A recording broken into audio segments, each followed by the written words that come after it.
Okay, continuation about the real estate investment. There's a program that I have created, right, which is the annuity program, the GRAT, ROI, return of investment program for real estate investment.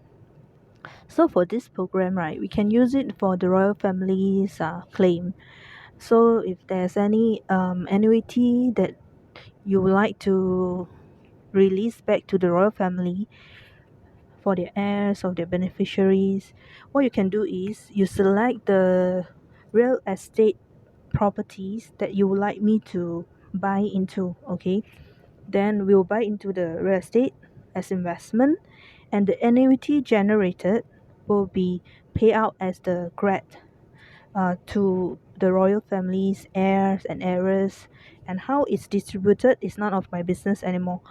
Our job is, from my trust, I will release the GRAT annuity payment to your royal family's trust. Okay, and how you distribute it among yourself, that's your own trust management, I believe. Okay, we don't interfere in that. But as for my part, we will invest into the real estate that you like to invest into. Okay, so it will be sort of like a collaboration, so that you will get annuity payout from my trust, from the main trust. Okay, and eventually it also will help to boost the real estate markets. But we are not just going to buy simply anything that people throw at us. Okay, you have to be selective what you want to buy into. Okay, like recently they show me this hotel in Madrid. Okay, I'm okay with that, so buy into that, and then you can create the uh, annuity program for the example for the Spanish royal family. Okay, that is part of their entitlement. Okay, from the inheritances that I have inherited. Okay, it's part of the royal family's uh, entitlement to receive their annuity. Okay, this is something that we cannot say we don't want to give them. This is their entitlement, this is their rights. Okay, so I will release that to them, but only to selective uh, assets that we wanted to own in my trust. So once the trust is bought over, the assets will belong to me, to my trust, and it's no longer belonging to any of the royal families. You guys must understand that. Like during the pandemic, we bought a lot of castles, a lot of palaces, and we let them do the refurbishment and upgrade, renovation, recovery, renovation, or things like that. During the pandemic, we have restored quite a number of old palaces, I'll say, old uh, castles. You know, a lot of castles spread out in UK, throughout UK. So those are the assets that we purchase and put inside my trust, and it will be considered a trust that will be kept as in long term. It will not be sold off. So whenever you see anybody try to sell off our assets in my trust, or try to change the assets into their name or their family trust name, then you already can see the frauds is happening. Okay, because the arrangement is, once the asset come into my trust, you can say the mother of all trusts. So come into my trust, it's supposed to be kept inside my trust. Okay, and it no longer belong to the royal families, but they are still entitled to the annuity payout that we can generate from the investment that we made. Okay, so it will be a sort of like real estate investment for my trust. And if there's any additional excess liquidity generated or investment returns generated from that, we will also distribute it to the people. Like currently you see there are some handouts to the people, 100 ringgit to all the Malaysians in our in our IC, in our our identification card. Yeah, those are the kind of payouts we are able to distribute if the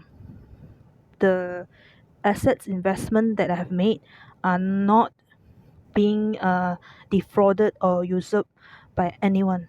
Okay.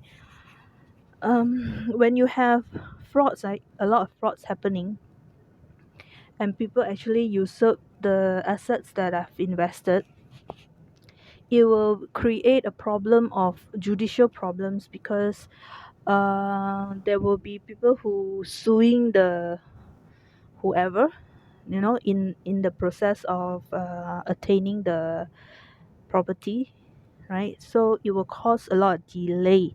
It will cause a lot of judicial blockages. Okay, so those are the problems that we have to avoid.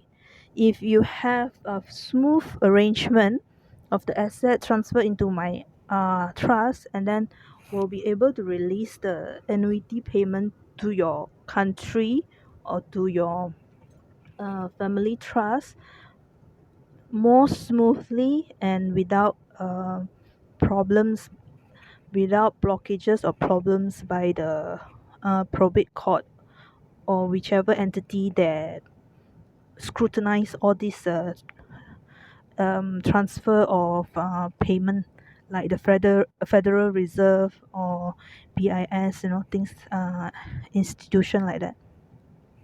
So look into those real estate that's worth investing, that you would like me to buy into, and we will generate the ROI GRAT annuity program back to your family trust. Okay, it has to be case to case basis. It cannot be like a it cannot be have it cannot be like a it cannot be like a big chunk of everything. Then we will just haul the entire real estate without looking into what are we buying into. It has to be more scrutinized and proper checking of the real estate before buying into it. Okay, just when you are buying into a big item real estate, probably there are a lot of things that you guys have to look into. you know so if those terms can be met, the condition of the properties that are going to be buy over by my trust can be met, then you can proceed with the purchase. Otherwise, you have to let it go, then look for the next one that is more uh, feasible for my trust to invest into it. It can be anywhere in the world. We have a batch in South Africa. I think that was done by JP Morgan and Chase in their investment bank division, and any other place. Basically, it can be any other place. So it's not like restricted to US only, or restricted to Singapore only, like that. No, it can be anywhere in the world.